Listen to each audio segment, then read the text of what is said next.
అందరికీ మరణాత దేవునికి మహాకృపను బట్టి మరొకసారి దేవుని గ్రంథంలోని దైవ విషయాలు నేర్చుకోవడానికి ప్రభు ఇచ్చిన ఆత్మీయ అవకాశంకై దేవునికి మహిమ కలుగును గాక. ఆమేన్. యోబు గ్రంథము 30వ అధ్యాయము 19వ వచనాన్ని మనం ధ్యానించుకుందాం. ఆయన నన్ను బురదలోనికి త్రోసెను, నిన్ను ధూళియు బూడిదనై ఉన్నట్లున్నాను. ప్రార్థన చేసుకుందాం. సర్వకృపానిధి, దయగలిగిన తండ్రి, కృప కలిగిన తండ్రి, మీ ఘనమైన నామమునకు వందనాలు, స్తుతులు, స్తోత్రాలనైనా కొద్ది వారము దీవించుము. నీ వాక్యము ద్వారా మాతో మీరు మాట్లాడు మమ్మును పరిశుద్ధాత్మ తండ్రి గారి యొక్క వశంలో ఉంచుకొని మీరే మహిమను, ఘనతను, కీర్తిని, ప్రభావములను పొందుమని మహిమనాథును శ్రేష్ఠపాలకుడు ఏకరక్షకుడు యేసునామమున అడుగుచున్నాము తండ్రి. ఆమేన్. త్రిత్వ దేవుని దీవెన ఆశీర్వాదమును సదాకాలము మనకు, మన ఆత్మీయ జీవితానికి తోడుగా ఉండి ప్రభువు మహిమ పొందును గాక. ఆమేన్.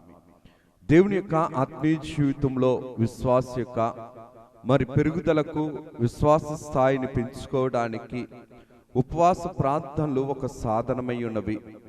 బైబిల్ గ్రంథంలో ఈ యొక్క భస్మ బుధవారము గురించి స్పష్టంగా వ్రాయబడలేదు, కానీ భస్మ బుధవారము ప్రారంభము ఈస్టర్ పండుగ వరకు కూడా కొద్దిమంది మంచి శుక్రవారం వరకు కూడా ఉపవాస ప్రార్థనలు చేస్తారు. బైబిల్ గ్రంథంలో ఎందుకు ఈ యొక్క బూడిదను గురించి వ్రాయబడి ఉన్నది, బూడిదతో ఎందుకు ఈ యొక్క విషయాలను పోల్చడం అనేది జరిగింది, బైబిల్ గ్రంథంలో దేవుని వాక్యంను బట్టి చూడగలిగితే విశ్వాసకి బూడిదకి ఉన్న సాదృశ్యము, సంబంధము ఏమిటి అని వాక్యం ద్వారా మనం నేర్చుకోవలసిన వారమై ఉన్నాం. బైబిల్ గ్రంథములో దేవుని యొక్క వాక్యము ఎల్లప్పుడూ కూడా విశ్వాసిని ఎదిగింపచేసేది. బూడిద అనగా తృణీకరింపబడింది, బూడిద అనగా విమోచన కొరకు ఎదురు చూసే స్థితిగా విశ్వాస యొక్క ఆత్మీయ జీవితానికి సాదృశ్యంగా ఉంటుంది. ఏ యొక్క శ్రమైతే, ఏ బాధ అయితే, ఏ మరణ అపాయమైతే ఉన్నదో ఆ మరణ అపాయం నుంచి తప్పించటానికి సర్వశక్తుడగు దేవుని యొక్క కృపను అందుకోవటానికి విశ్వాస యొక్క ఆత్మీయ జీవితము మహిమ స్వభావముతో, మహిమస్థితితో పోల్చుకుంటే ఆ సమయానికి విశ్వాస ఉన్న స్థానము దుమ్ము కంటే, ధూళి కంటే బలహీనమైనది. పాపము అటువంటి దుస్థితిలోనికి నడిపిస్తుంది, పాపము అటువంటి దుస్థితిలోనికి పడగొడుతుంది. కానీ దైవశక్తి, దేవుని యొక్క ప్రేమ, దేవుని యొక్క ఉన్నతమైన సంకల్పము మట్టి నుంచి మహిమ మానవుడిని తయారు చేసినట్లుగా ఎటువంటి ప్రతికూల పరిస్థితుల్లో మనిషి ఉన్నప్పటికీ కూడా ఆత్మీయ జీవితంలో దీనత్వం ఉండేటప్పుడు, ఆత్మీయ జీవితంలో పాప విమోచనను కోరుకుంటేటప్పుడు, ఆత్మీయ జీవితంలో దేవునికి విలువిచ్చినప్పుడు, ఆత్మీయ జీవితంలో దేవుని మీద, దేవుని సహాయం కొరకు ఆధారపడుతుండేటప్పుడు మన యొక్క స్థితి మనము చూసుకుంటే మన బ్రతుకు, మన జీవితము బూడిద కంటే బలహీనముగా కనబడుతుంది. బూడిద ఎందుకు బైబిల్ గ్రంథములో కొన్నిసార్లు రాయబడి ఉన్నది అని మనము ప్రాముఖ్యముగా గమనించినట్లయితే కనుక, ధర్మశాస్త్రానికి ముందు కూడా విశ్వాసులకు తండ్రి అయిన అబ్రహాము గారు ఆదికాండము 18వ అధ్యాయము 27వ వచనంలో చూడగలిగితే కనుక, అబ్రహాము ఇదిగో ధూళియు బూడిదనై నేను ప్రభువుతో మాట్లాడా తెగింపసాగను.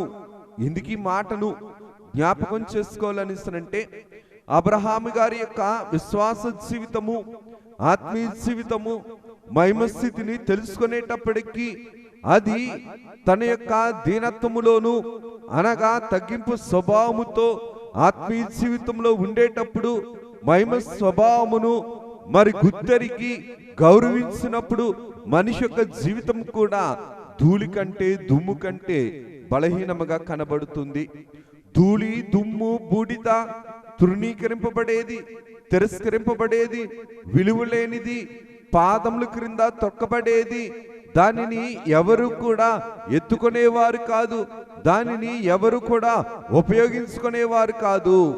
పాప ఫలిత జీవితంలో పాపముతో సంబంధం ఉండేటప్పుడు, శాపముతో సంబంధం ఉండేటప్పుడు, వ్యాధులతో సంబంధం ఉండేటప్పుడు, పాప ఫలితమైన బ్రతుకును విశ్వాసిక జీవితము ముడిపడినప్పుడు అటువంటి బ్రతుకు కూడా ఎటువంటిదనిస్తుంటే బూడిద వంటిది, దుమ్ము వంటిది, ధూళి వంటిది. ఎందుకు ఈ మాటని నేను జ్ఞాపకం చేస్తున్నాననిస్తుంటే, అబ్రహాము గారు దేవుణ్ణి తెలుసుకున్న తర్వాత, దేవుని వాగ్దానమును నమ్మిన తర్వాత, దేవుని పట్ల దీనత్వము, సహనము, ఓర్పు కలిగిన తర్వాత తన వ్యక్తిగతమైన ఆత్మీయ జీవితమును మహిమస్థితితో పోల్చుకునేటప్పుడు తన యొక్క వ్యక్తిగతమైన జీవితం ఎలాగున్నదనిసినంటే చాలా బలహీనంగా ఉన్నది. చాలా అల్పముగాను స్వల్పముగాను, విలువ లేని స్థితిలో, అనగా ప్రాముఖ్యత లేని స్థితిలో, గౌరవము లేని స్థితిలో, ఉపయోగము లేని స్థితిలో, ప్రయోజనము లేని స్థితిలో, ప్రతిఫలము లేని స్థితిలో అబ్రహాము గారి యొక్క జీవితము ఉన్నట్లుగా ఆత్మీయ జీవితాన్ని బట్టి మనం గమనించుకోగలము. అందుకని దేవుడు కూడా తన ఏర్పాటు ప్రజలైనటువంటి ఇశ్రాయేలీయులు ఏర్పాటు ప్రత్యక్ష గుడారంలో ఆరాధనకు వచ్చేటప్పుడు బలిపీఠము దగ్గర తమ యొక్క ప్రాయశ్చిత్త బలిని, దహన బలిని వారు సమర్పించవలసిన అవసరం ఉంది. లేవీకాండము 6వ అధ్యాయము 10వ వచనంలో చూడగలిగితే గనక, యాజకుడు తన సన్ననార నిలువుటంగిని తొడుక్కొని, తన మానమునకు తన నారలాగును తొడుక్కొని, బలిపీఠము మీద అగ్ని దహించు దహన బలి ద్రవ్యపు బూడిదను ఎత్తి బలిపీఠమునొద్ద దానిని పోసి. చూడండి, బూడిద ఎక్కడ ఉంటుంది? బలిపీఠము దగ్గర ఉంటుంది. బలిపీఠం ఎందుకు? పాప ప్రాయశ్చిత్తము కొరకు, పాప ప్రాయశ్చిత్తము జరుగుట కొరకు బలిపీఠము. బలిపీఠము అనగా పాప ప్రక్షాళన చేసేది. బలిపీఠము అనగా పాపము నుంచి విడుదల చేసేది. బలిపీఠము అనగా పాప విమోచన ఇచ్చేది. బలిపీఠము అనగా పరిశుద్ధత అయిన రక్తము ద్వారా పవిత్రపరిచేది. ఇటువంటి బలిపీఠము దగ్గర యాజకుడైన వాడు యాజక వస్త్రాలను ధరించుకొని ఆ యొక్క బలిపీఠము దగ్గరికి ఏ విశ్వాస అయితే దహన బలి పశువుని తీసుకుని వచ్చారో ఆ దహన బలి పశువు యొక్క అంతరంధ్రాలను, శరీర భాగములను వేరు చేసి కొన్ని భాగములను, క్రొవ్వును, అలాగున్నే ఆ యొక్క మాంసమును అగ్ని మీద వేయటం ద్వారా కొన్ని అంతరేంద్రములన్నీ కూడా బూడిదగా మార్చబడతాయి. అనగా మన యొక్క విశ్వాస జీవితంలో, మన యొక్క భౌతిక జీవితంలో, మన యొక్క శరీర జీవితంలో మనము చేసిన పాపములు, మనము చేసిన అతిక్రమములు, మనం చేసిన ఆజ్ఞాతిక్రమణ స్వభావము వల్ల కలిగిన పాప ఫలితములన్నీ కూడా యేసు ప్రభు ఏర్పరచుకున్న బలిపీఠము దగ్గర మనము దహించవలసిన వారము. ఎప్పుడైతే పాపము దహింపబడిందో, పాప ఫలితము దహింపబడిందో, శాప ఫలితము దహింపబడిందో, ఆ యొక్క బలిపీఠము దగ్గర ఉన్న ఈ యొక్క దహన బలి పశువు అవ్వచ్చు, దహన బలి సంబంధమైన ఆ యొక్క జీవి ఎలాగ మార్చబడింది అంటే బూడిదగా మార్చబడింది. అనగా దేవుని దగ్గరికి మనం వచ్చినప్పుడు పాపమును వదులుకోవాలన్నా, శాపమును వదులుకోవాలన్నా, పాప ఫలితమును వదులుకోవాలన్నా, శాప బ్రతుకును వదులుకోవాలన్నా సరే మన యొక్క ఆత్మీయ జీవితము ఎలాగ ఉండాలనిస్తే దైవ స్థితిలో, దేవునికి అంగీకారముకు స్థితిలో దీనత్వముతో ఉండాలి, దీనత్వముతో ఉండాలి, సహనముతో ఉండాలి, దేన మనసు కలిగి ఉండాలి, సాత్వికము కలిగి ఉండాలి, సమాధానము కలిగి ఉండాలి. దేవుని దగ్గరికి వచ్చేటప్పుడు మనము దేవుని దగ్గర మన యొక్క అయోగ్యమైన స్థితిని మనం ఒప్పుకోవలసిన వారమై ఉన్నాం. పాపము యోగ్యత లేని స్థితిలోనికి నడిపించింది. దేవునితో మాట్లాడనివ్వదు, దేవుణ్ణి చేరనివ్వదు, దేవుణ్ణి కలవనివ్వదు, దేవునితో ఉండనివ్వదు, సంఘంలో ఉండనివ్వదు, ప్రార్థనలో ఉండనివ్వదు, విశ్వాసంలో నిలకడగా ఉండనివ్వదు.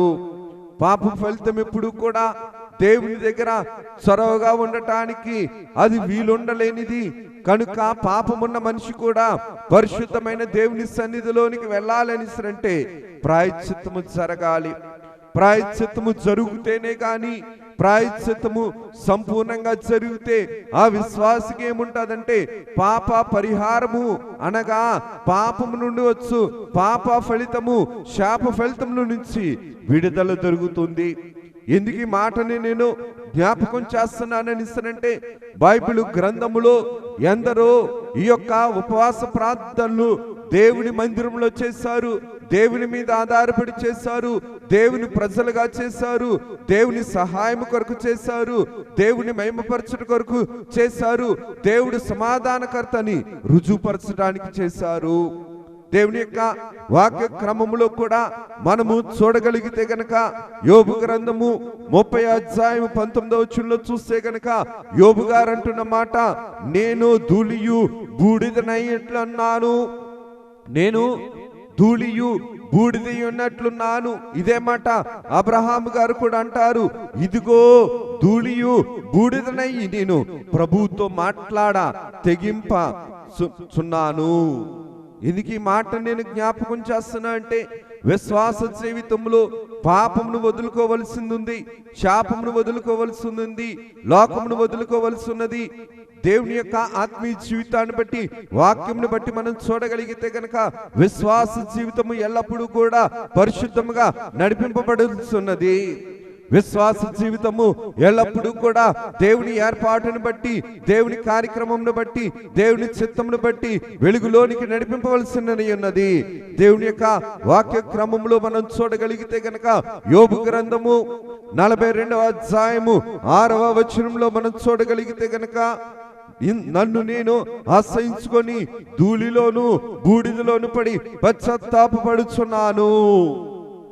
దుమ్ములోను ధూళిలోను బూడిదలోను మనల్ని మనం ఆశ్రయించుకొని పశ్చాత్తాపపడుట అనగా ఈ యొక్క భస్మ బుధవారము మొదలుకొని ఈ యొక్క మంచి శుక్రవారము లేదా ఈ యొక్క ఈస్టర్ పండుగ వరకు మన యొక్క ఆత్మీయ జీవితము ఎలాగ ఉండాలని అంటే దైవ చిత్తానుసారమైన దుఃఖముతో ఉండాలి. దైవ చిత్తానుసారమైన దుఃఖము మారు మనసు వైపు నడిపిస్తుంది.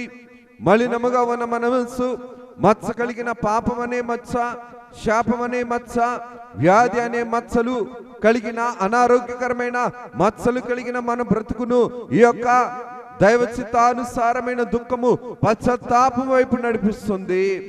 ఎప్పుడు పొందుతాం పశ్చాత్తాపము?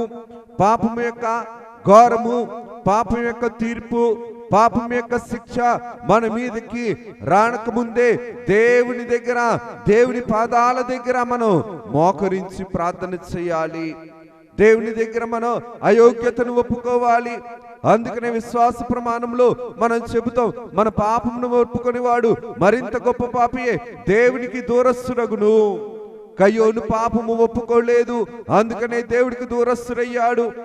బాప్తిస్మమిచ్చు యోహాను గారి విషయంలో మనం చూడగలిగితే గనక యోహాను గారు అంటున్న మాట ఏంటంటే, ఇదిగో లోక పాపములను మోసుకొని దేవుని గొర్రెపిల్లగా చూస్తారు. దేవుని ఆత్మ ఉంది కాబట్టి. కానీ యేసు ప్రభుతో ఉన్న శిష్యులలో ఇస్కరియోతు యూదా దేవుని గొర్రెపిల్లగా చూడలేకపోయాడు, పాపమును ఒప్పుకోలేకపోయాడు, తన పని గురించి పశ్చాత్తాప పడలేకపోయాడు. అందుకనే దేవుని యొక్క క్రమంలో, శిష్యుల యొక్క ఆధీనంలోను, శిష్యుల వరుసలో ఉండలేకపోయాడు. పాపం ఎప్పుడు కూడా పశ్చాత్తాపాన్ని రానివ్వదు. పాపం ఎప్పుడు కూడా దేవుని ధిక్కరిస్తుంది. పాపం ఎప్పుడు కూడా పాప ఫలితంలో ఉంటుంది. కాబట్టి దేవుని దగ్గర కూడా గర్వముగాను, అహంకారముగాను, మూర్ఖత్వముగాను, దుష్టత్వముగాను పనిచేసి మనిషిని పతనము చేస్తుంది. కానీ ఆత్మీయ జీవితంలో ఇటువంటి పాప ఫలితంలో ఉన్న మనిషి దేవుని దగ్గరికి వచ్చేటప్పుడు అటువంటి మరణకరమైన శ్రమను జయించడానికి ఉపవాస ప్రార్థనలు చేయాలి. దేవుని యొక్క ఆత్మీయ జీవితంలో మనం చూడగలిగితే గనక ఎస్తేరు గ్రంథంలో మొర్దెకై గారు తన బట్టలను చింపుకొని, గోనె బట్టలు వేసుకొని, బూడిద పూసుకొని పట్టణపు మధ్యకు బయలు వెళ్లి మహాశోకముతో రోదన చేసి, మొర్దెకై గారు తమ కోసము చేశారు, తమ ప్రజల కొరకు చేశారు. అవిధేయునైనటువంటి రాజాజ్ఞను హామానుకు సిగ్గు కలుగులాగన ఉపవాస ప్రార్థనలు చేశారు. దేవుని యొక్క వాక్య క్రమంలో మనము చూడగలిగితే గనక దేవుడు రాయించిన మాటను మనం చూడగలిగితే యెషయా గ్రంథము 44వ అధ్యాయము, యెషయా గ్రంథము 44వ అధ్యాయము 20వ వచనంలో చూస్తే, వాడు బూడిద తినుచున్నాడు, వాని మనసు మోసందై తప్పుదారిని వాడిని తీసుకొని పోవచ్చున్నది, వాడు తన ఆత్మను రక్షించుకొన చాలడనియు నా కుడి చేతిలో అబద్ధం ఉన్నది కదా అనియు అనుకొంటకు వాడికి బుద్ధి చాలదు. చూడండి, పాపమంట, పాప సంబంధమైన మనిషి బూడిద తినుచున్నాడు, వాడి మనసు వాణ్ణి మోసపురుస్తూ తప్పుదారి వైపు వాడిని తీసుకొని పోవచ్చున్నది. దేవుని ఆత్మలో రక్షింపబడే ఆత్మలో ఉండకుండా దేవుడి యొక్క పని అబద్ధము, దేవుని మాట అబద్ధం అనుకొని తమను తాము మోసము చేసుకుంటూ బూడిద వైపు నడిపిస్తుంది, మట్టి వైపు నడిపిస్తుంది, క్షీణిత వైపు నడిపిస్తుంది. దేవుని యొక్క క్రమంలో మనం చూడగలిగితే గనక పాపము ఉన్నంత కాలము కూడా మనిషి పశ్చాత్తాపపడడు, పాపము ఉన్నంత కాలము కూడా మనుషుల మీద ఆధారపడతాడు, పాపము ఉన్నంత కాలము కూడా మనిషి లోకము మీద ఆధారపడతాడు. కానీ దేవుని యొక్క శక్తిని బట్టి పాప విమోచన కావాలని అంటే పశ్చాత్తాప మనసుతో అనగా దైవ చిత్తానమైన దుఃఖముతో వారు మనసును సంపాదించుకోవడానికి దేవునితో సమాధాన పడతారు. దేవుని యొక్క వాక్య క్రమంలో చూడగలిగితే ఎందుకు ఈ యొక్క భస్మ బుధవారం చేయాలి అంటే, భస్మము అనగా కాల్చబడింది, దహించబడింది, బూడిదగా మార్చబడింది. ఈ బూడిదను బలిపీఠము తూర్పు వైపునున్నటువంటి భాగములో పడవేయటం అనేది యాజకుని పని. అనగా మనలో ఉన్నటువంటి కలంకము, మనలో ఉన్నటువంటి పాపము, మనలో ఉన్నటువంటి పాప ఫలితము, మనలో ఉన్నటువంటి శాప బ్రతుకు, మనలో ఉన్నటువంటి వ్యాధి బుద్ధులు, అసూయ బుద్ధులు, ఆత్మ ఫలాలను క్షీణింపచేసే కపటపు బ్రతుకులన్నింటినీ కూడా పాడు చేయగలిగేది, నశింప చేయగలిగేది దైవశక్తి మాత్రమే. దేవుని యొక్క ఆత్మీయ కార్యక్రమంలో చూడగలిగితే ప్రత్యక్ష గుడారములో బలిపీఠము దగ్గర యాజకుడు ఎలాగైతే దహన బలిని తీసుకొని ఎలాగైతే దహించి వేసి బూడిదను ఆ యొక్క పక్క భాగంలో పడవేస్తాడో, మనిషికి విలువను ఎలాగైతే ఆ బలిపీఠము దగ్గర వచ్చిందో, అలాగే ఈ 40 దినాలు కూడా విశ్వాసి సిలువ అనే బలిపీఠం దగ్గరికి రావాలి. వధింపబడిన గొర్రెపిల్లగా ఉన్నటువంటి యేసుక్రీస్తు ప్రభునే సిలువ దగ్గరికి రావాలి. ఈ సిలువ దగ్గర ఏముందని అంటే యేసు రక్తం ఉంది. ఈ సిలువ దగ్గర ఏముందని అంటే పాపికి విమోచన ఉంది, పాప ఫలితమునకు శాప ఫలితమునకు విమోచన ఉన్నది. దేవుని యొక్క వాక్య క్రమంను బట్టి మనం చూడగలిగితే గనక ఈ 40 దినాలు కూడా సిలువ ధ్యాన దినాలుగా మనం మార్చుకుంటూ కలుగుతున్నాం. ఈ 40 దినాలను కూడా సిలువ ధ్యాన దినాలుగా మనం ధ్యానిస్తూ ఉంటాం. ఎందుకు ఈ మాటని నేను జ్ఞాపకం చేస్తున్నా అంటే, ఈ 40 దినాలే మన యొక్క తపస్సు, ఈ 40 దినాలే మన యొక్క ఆత్మీయ జీవితాన్ని పరిశుద్ధపరిచేవి, మన యొక్క ఆత్మీయ జీవితమును వెలుగులోనికి నడిపించేది, దేవుని యొక్క ప్రేమను తెలియచేసే దినాలు. అనగా ఈ 40 దినాలు సిలువను ధ్యానిస్తూ ఉంటే దేవుని ప్రేమ ఏంటో తెలుస్తుంది. దేవుడు మనిషి మీద పెట్టిన ప్రేమ ఏంటో, దేవుడు మనిషికి ఇచ్చిన విలువేంటో, దేవుడు మనిషి కోసం ఏమి విడిచిపెట్టుకున్నాడో, దేవుడు మనిషి కోసం ఏ విధంగా తన్ను తాను తగ్గించుకున్నాడో, దేవుడు మనిషి కోసం ఎంత విలువైన స్థితిని సిద్ధపరుచుతున్నాడో, ఈ 40 దినాలు కూడా యేసు ప్రభు యొక్క శ్రమను తలంచినప్పుడు, యేసు ప్రభు యొక్క శ్రమను తలపోసుకునేటప్పుడు, యేసు ప్రభు యొక్క శ్రమను ధ్యానిస్తుండేటప్పుడు మన యొక్క విలువేంటో తెలుస్తుంది, మన అయోగ్యత తెలుస్తుంది, మన అవిధేయత తెలుస్తుంది. ఈ భస్మ బుధవారము మొదలుకొని చేయుచున్న ఈ 40 దినాలు కూడా విశ్వాస జీవితంలో అవిధేయతను కొట్టివేస్తాయి, దేవుని ప్రేమను నేర్పిస్తాయి. దేవుని యొక్క వాక్య ప్రకారము మనం చూడగలిగితే గనక యెషయా గ్రంథంలో ప్రభు రాయించిన మాటే, మోసకరమైన తప్పుడు దారిని నడిపించే మనసట ఎప్పుడును ఎలాగ చేస్తుందంటే ఆత్మీయ జీవితాన్ని క్షీణింపచేయలాగా చేస్తుంది. వాడు తన ఆత్మను రక్షించుకొన చాలడనియు దేవుని చేతిలో అబద్ధమున్నదని అనుకొని వాడి బుద్ధి వాడిని తృప్తిపరుస్తుంది. కానీ దైవ బుద్ధి, దేవుని యొక్క బుద్ధి, దైవాత్మ సంబంధమైన బుద్ధి ఎల్లప్పుడూ కూడా ఆత్మీయ జీవితంలో బుద్ధిని నేర్పిస్తాది, సిద్ధిగా వెలిగిస్తాది, ఆరిపోని బుద్ధి కలిగిన కన్యకల వంటి వరుసలోనికి నడిపిస్తాది. దేవుని యొక్క ఆత్మీయ జీవితాన్ని బట్టి మనం చూడగలిగితే గనక భస్మ బుధవారము ఎందుకు ఆచరించాలి అనిసరంటే, భస్మ బుధవారములో ఏమున్నది అనిసరంటే ప్రాయశ్చిత్తం ఉన్నది, ప్రాయశ్చిత్తం ఉన్నది, పశ్చాత్తాపం ఉన్నది, పరిశుద్ధత ఉన్నది, దేవుని యొక్క శిలువ సింహాసనం ఉన్నది, దేవుని యొక్క శిలువనే గద్దె ఉన్నది. ఈ శిలువ గద్దె మీద యేసుక్రీస్తు ప్రభు కారుస్తున్న రక్తము ఉన్నది. యేసు రక్తము ప్రతి పాపము నుండి మనల్ని పరిశుద్ధపరచును, పవిత్రపరచును. మనిషిదేమో మచ్చ కలిగిన జ్ఞానము, దేవునిదేమో మచ్చలేని జ్ఞానము. దేవుని యొక్క మచ్చలేని జ్ఞానముతో ప్రభు మనల్ని పరిశుద్ధపరిచేవాడై ఉన్నాడు. అందుకనే వాక్యంలో ప్రభువు రాయించిన మాట ఏంటంటే, ఎర్రని వంటి మీ పాపములు హిమము వలె తెల్లగా చేస్తాను. ఈ 40 దినాలు కూడా బైబిల్ గ్రంథములో కొద్దిమంది ప్రవక్తలైన వారు, రాజులైన వారు, యేసుక్రీస్తు ప్రభువు కూడా 40 దినాలు ఉపవాసం చేశారు. దేవుని యొక్క వాక్య క్రమములో మనం చూడగలిగితే గనక ఉపవాసము చేసిన వారు ఏలియా గారు ఉన్నారు, 40 దినాలు కూడా ఉపవాసం చేశారు. మోషే గారు ఉన్నారు, 40 దినాలు కూడా ఉపవాసం చేశారు. యేసుక్రీస్తు ప్రభువు కూడా 40 దినాలు ఉపవాసం చేశారు. 40 దినాలు ఉపవాసము చేసి దైవశక్తిని పొందుకున్నారు, దైవాత్మను పొందుకున్నారు, దురాత్మను, దుష్టాత్మను జయించారు. దేవుని యొక్క ఆత్మక్రమం ప్రకారం మనం చూడగలిగితే గనక రాణులైన వారు చేశారు, రాజులైన వారు చేశారు, ఇశ్రాయేలీలు చేశారు, ఏర్పాటు ప్రజలు చేశారు, ఏర్పాటు ప్రవక్తలు చేశారు, శ్రమలో చేశారు, కరువులో చేశారు, మరణపాయంలో చేశారు, వ్యాధులో చేశారు, ఒంటరితనంలో చేశారు, ఆర్థిక ఇబ్బందుల్లో చేశారు, అవస్థల్లో ఉపవాసం ఉండి ప్రార్థన చేశారు. మన యొక్క ఆత్మీయ జీవితాన్ని కూడా మనము కూడా గ్రహించుకోగలిగితే గనక దేవుని యొక్క శక్తి ఎల్లప్పుడూ కూడా దుష్టాత్మను, దురాత్మను, అపవాది సంబంధమైన అపిత్రాత్మను లయపరిచేది.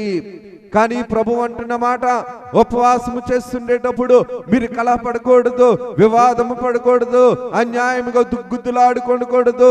దేవునికి మన స్వరము అనగా మన హృదయము దేవునికి వినిపించాలి. హేబేలు యొక్క రక్తము, హేబేలు యొక్క మొర ఏ విధముగా అయితే దేవునికి వినిపించిందో అలాగుననే మనము దేవుని బట్టి, మనల్ని బట్టి కాదు కానీ దేవుని బట్టి మనము తగ్గించుకొని, మనల్ని బట్టి కూడా తగ్గించుకొని దేని మనసుతో, సాత్వికముతో, సమాధానముతో దేవుని యొక్క ఉపవాసంలో మనం పాల్గొనవలసిన వారమై ఉన్నాం. అందుకనే యెషయా గ్రంథము 58వ అధ్యాయము 4వ వచనంలో చూడగలిగితే గనక, మీరు కలహపడుచు, వివాదము చేయొచ్చు, అన్యాయముగా గుద్దులాడుచు ఉపవాసముందురు, మీ కంఠధ్వని పరమున వినబడినట్లు మీరిప్పుడు ఉపవాసముండరు. అటు ఉపవాసమునకు అనుకూలమా?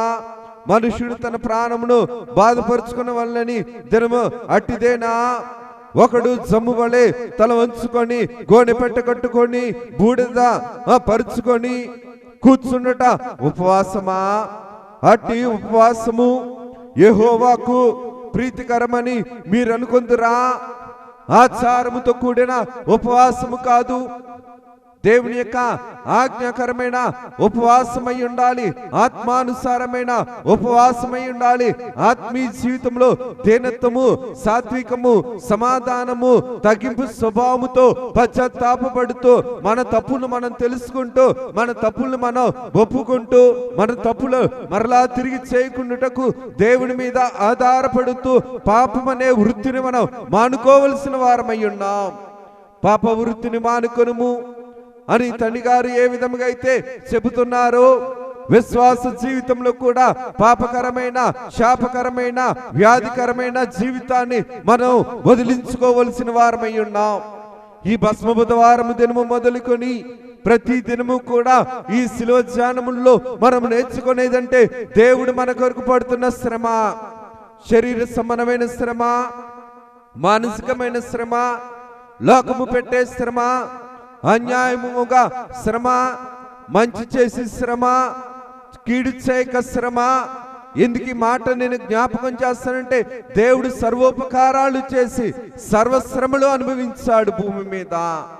దేవుని యొక్క శ్రమ ఎల్లప్పుడూ కూడా మనల్ని బాగు చేసేదే. దేవుని యొక్క రక్తములో నుంచి వచ్చిన సంఘము, దేవుని గాయంలో నుంచి వచ్చిన సంఘము, దేవుని గాయాలలో నుంచిన రక్తము ద్వారా కడగవలసిన దినములు ఈ సిలువ దినములు. ఈ సిలువ దినముల్లో మనుషులను చూడక, మన యొక్క వ్యక్తిగతమైన బ్రతుకును చూడక, దేవుని దైవ సమానమైన బ్రతుకును, దైవ సమానమైన ఆలోచనను, దైవ సమానమైన కృపను పొందుకోవడానికి ఆసక్తి కలిగిన వారముగా ఉండగలగాలి. ఎందుకు ఈ మాటను నేను జ్ఞాపకం చేస్తున్నానంటే, దేవుడు సువార్త పాఠంలో కొన్ని భాగాలను గురించి మనకు చెబుతూ ఉండేటప్పుడు, ఉపవాసం గురించి చెప్తుండేటప్పుడు కొరాజీన, బెత్సైదా అని 2 ప్రాంతాల గురించి దేవుడు చెబుతాడు. మీ దగ్గర చేసిన ఉపకారములు నేను ఆనాడు సొదొమ గుమార పట్టణంలో చేస్తుంటే వారు దైవచిత్తానుసారమైన దుఃఖముతో మారు మనసు పొందుతారు కదా. కానీ మీ మధ్య ఎటువంటి ఉన్నతమైన కార్యాలు చేసినా, అద్భుత కార్యాలు చేసినా, ఆశ్చర్య కార్యాలు చేసినా సరే మీరు నా పట్ల ఏం చేశారని అంటే అవివేకంగానే ఉన్నారు. ఎందుకు ఈ మాట నేను జ్ఞాపకం చేస్తున్నానని అంటే, ఈ కొరాజీన, బెత్సైదా అనే పట్టణాలు గలిలే ప్రాంతంలో ఉన్నవి. గలిలే ప్రాంతంలో ప్రభు ఎన్నో ఉపకారాలు చేశారు, ఎన్నో అపవిత్రాత్మలు పారద్రోలారు. కానీ మనుషులు వారి బుద్ధితో అపాయకరమైన ఆత్మను నశింపచేసే అపవాది సంబంధమైన క్రియలను వారి ఆత్మీయ జీవితంలో పోషించుకున్నారు. దేవుని సంపాదించుకోలేకపోయారు. బెత్సైదా అనగా చేపల ఇల్లు అనర్థము.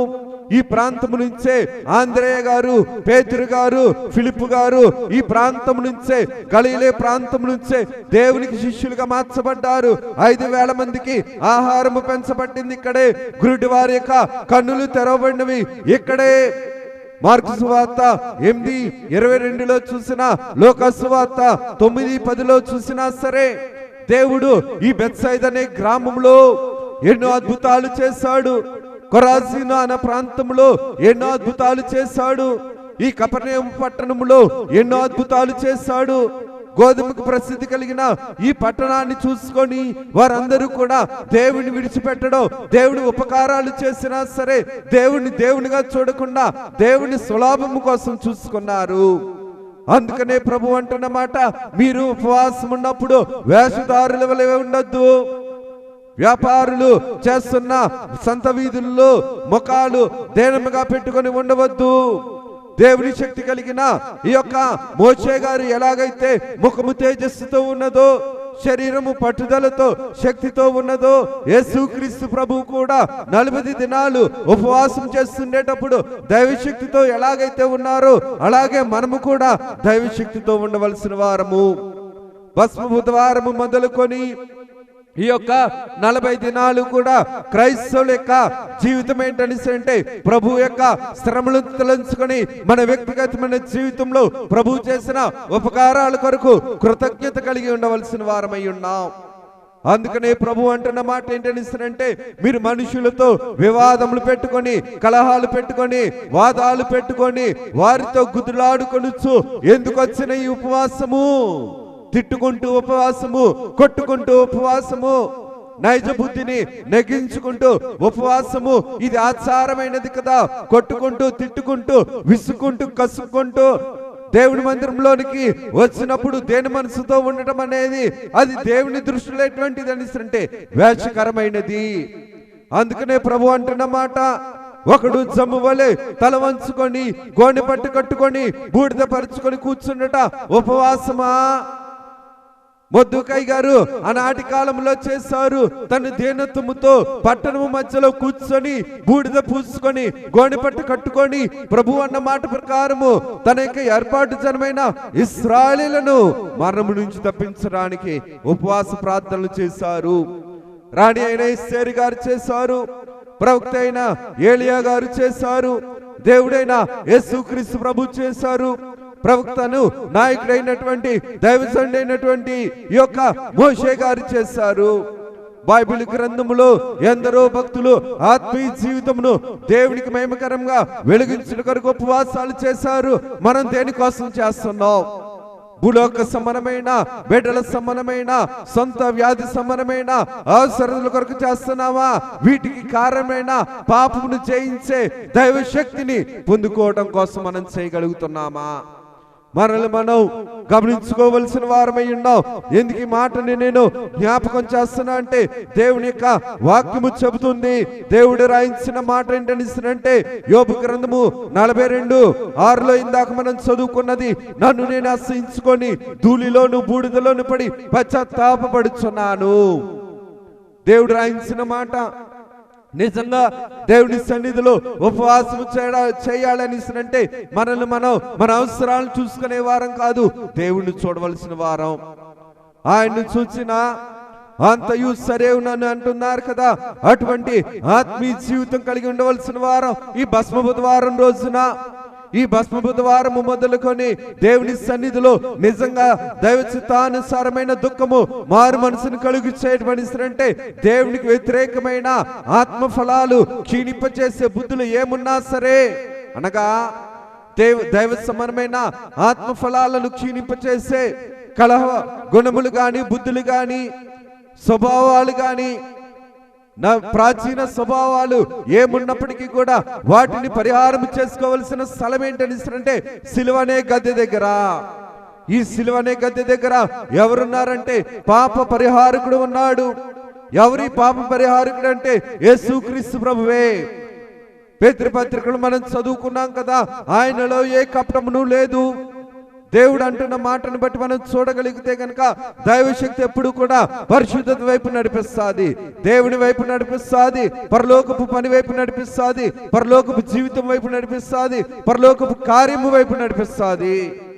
దేవుని యొక్క క్రమము ఎల్లప్పుడూ కూడా ఉన్నతమైన స్థితిలోనే ఉంచుతుంది, కానీ నశింపచేయదు, నాశనానికి నడిపించదు. మనుషుల బుద్ధి నాశనానికి నడిపిస్తుంది. మనుషుల బుద్ధి కుళ్ళు కుతంత్రాలతో తాము పాడవటము కాక ఇతరులు కూడా పాడు చేసే స్వభావము అపవాది స్వభావము. అపవాది పడిపోతూ అనేక మంది దేవదూతలను పడగొట్టింది. పాపము కూడా, పాప ఫలితము కూడా ఉన్న మనిషి తాను పట్టము కాక నిలబడిన వారిని కూడా పడదురసే బుద్ధి. అందుకనే నీతిమంతుడు 7 మార్లు పడినా లేస్తాడన్నట్టు దేవుడి మాట ప్రకారము మనం చూడగలిగితే గనక పడిపోయిన వారము దేవుని శక్తిని బట్టి లెగవలసిన వారము. సిలువ ధ్యాన దినాలు పైకి లేపే దినాలు, విశ్వాస జీవితంలో ఎదిగింపచేసే దినాలు, ప్రార్థన జీవితంలో ఎదిగింపచేసే దినాలు, దైవ ప్రేమను తెలియచేసే దినాలు, మోకాల ప్రార్థన జీవితమును నేర్పించే దినాలు.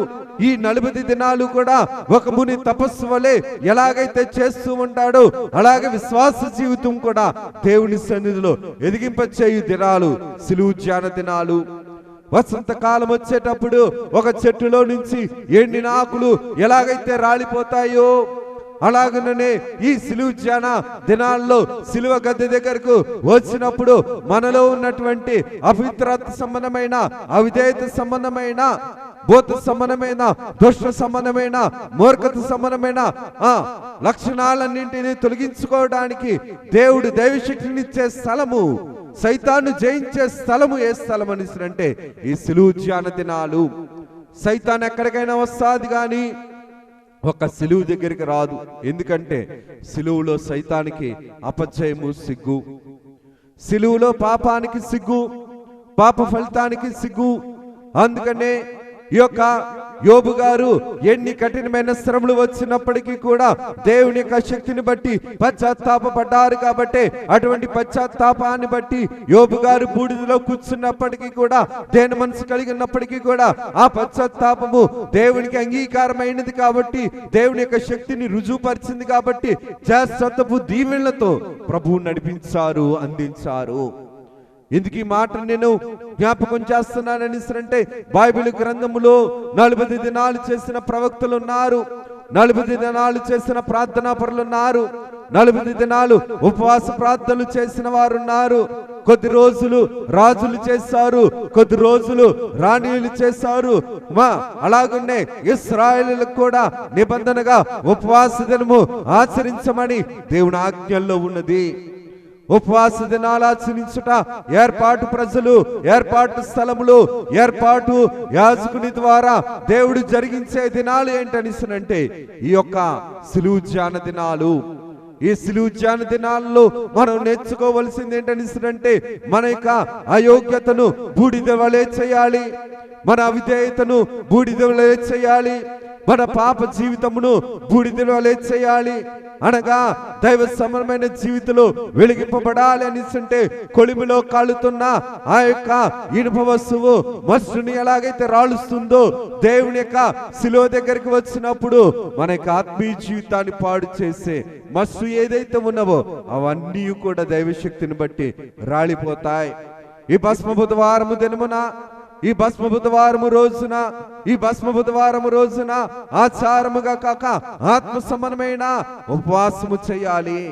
ఏలియా గారి వంటి ఉపవాసము, దేవునిని పనిపెట్టిన మోషే గారి వంటి ఉపవాసము, దైవశక్తితో ఒక దినం ఆహారముతో 40 దినాలు ప్రయాణము చేసినటువంటి ఉపవాసము కలిగిన వారిగాను, మరణమును జయించిన మొర్దెకయి ఎస్తేరు వంటి ఉపవాసము గాను, యోనా గారి వంటి ఉపవాసము గాను, దావీదు గారి వంటి ఉపవాసము గాను, పౌలు గారి వంటి ఉపవాసము గాను, యేసుక్రీస్తు ప్రభు వంటి ఉపవాసము గాను మనం చేయవలసిన వారమై ఉన్నాం. దేవుని దగ్గర ఉపవాసము ప్రార్థనలో ఉండటం అనిస్తానంటే మన అయోగ్యతను, మనకున్న వాటిని విడిచిపెట్టుకొని దేవుని సన్నిధిలో దేవుని సహాయం కొరకు, దైవ శక్తి కొరకు దేవుని మీద ఆధారపడటం, దేవుణ్ణి చేరుకోవటం, దేవుడి కొద్ది మాటలను మన వెనుకల్లో దీవించి ప్రభువు మహిమ పొందును గాక. ఆమెను ప్రార్థన చేసుకుందాం. సర్వకృపానిధి దయగలిగిన తండ్రి, కృప కలిగిన తండ్రి, మీకు వందనాలు. కొద్ది వారము దీవించుము, ఆశీర్వదించుము. భస్మ బుధవారపు యొక్క ప్రార్థన జీవితమును మా ఎల్లరకు నిండుగా మెండుగా అందించుము నైనా.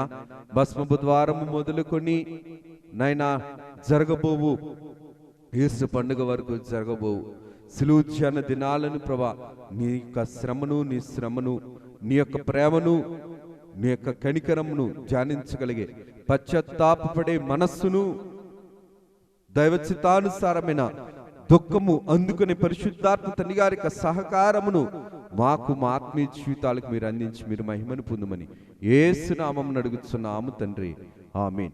త్రిత్వ దేవుని దీవెనాశీర్వాదంతో ప్రవక్తలను, రాణులను, నాయకులను దేవుడు ఎలాగైతే ఉపవాసంలో నడిపించుకున్నాడో అటువంటి ఉపవాస ప్రార్థనలు చేసుకునే యోధులుగా ప్రభు మనల్ని నడిపించుకొని ప్రభు మహిమ పొందును గాక. ఆమేన్.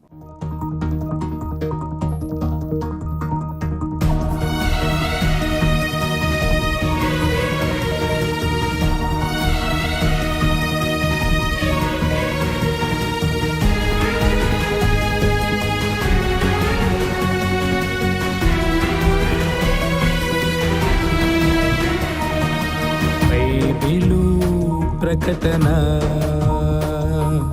బయలుపరచిన ప్రకటన,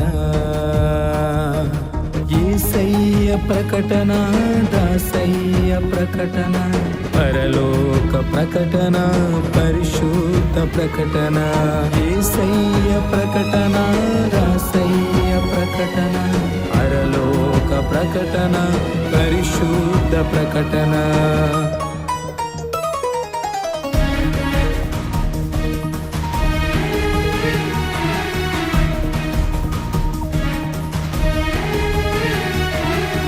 ప్రకటన బైబిలు ప్రకటన, బయలుపరచిన ప్రకటన, విమలాత్మ ప్రకటన, విజయాత్మ ప్రకటన, విశ్వాసికి ప్రకటన, విజ్ఞాపన ప్రకటన, విమలాత్మ ప్రకటన, విజయాత్మ ప్రకటన, విశ్వాసికి ప్రకటన, విజ్ఞాపన ప్రకటన. ప్రకటన బైబిలు ప్రకటన, బయలుపరచిన ప్రకటన.